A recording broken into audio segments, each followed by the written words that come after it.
Let's take a live look right now at the big board on Wall Street. About a half hour ago, the opening bell sounded off, and as you see right here, the Dow is up about 50 points. In the green there, stocks this morning are reacting to President Trump's new round of tariffs on dozens of the United States trading partners going into effect. The tariffs affect nearly 70 countries. And they could impact the prices for many everyday items here in the U.S. ABC's Rachel Scott has more. Charlene, Pedro, Brittany, good morning here from the White House. Well, the president is now widening his trade war. Almost every single U.S. trading partner is now going to be seeing those higher tariffs, and the president says even more could be on the way.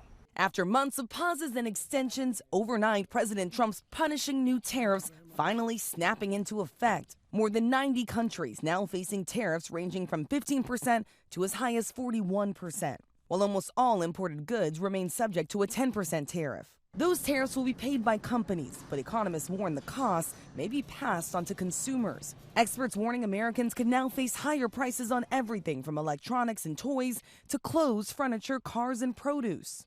The president is betting tariffs will drive up manufacturing in the U.S., a strategy some experts doubt.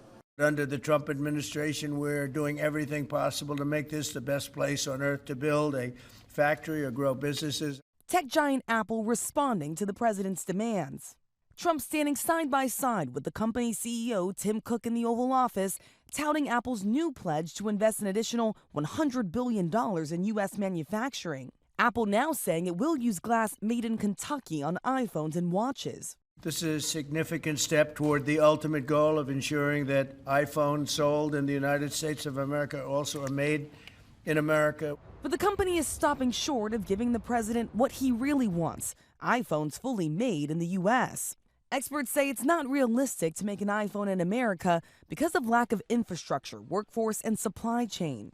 The president also says more tariffs could be on the way, including across-the-board tariffs on semiconductors and chips, a move that could drive up prices even more for electronics, appliances, and cars. If you're building in the United States or have committed to build, without question committed to build in the United States, there will be no charge. But Matt Hassett, the founder of the small business Lofty, says they can't make any of their alarm clocks in the U.S. It's not just the product, putting it together. That could be done here. It would be more expensive here, and we'd have to pass that on to consumers.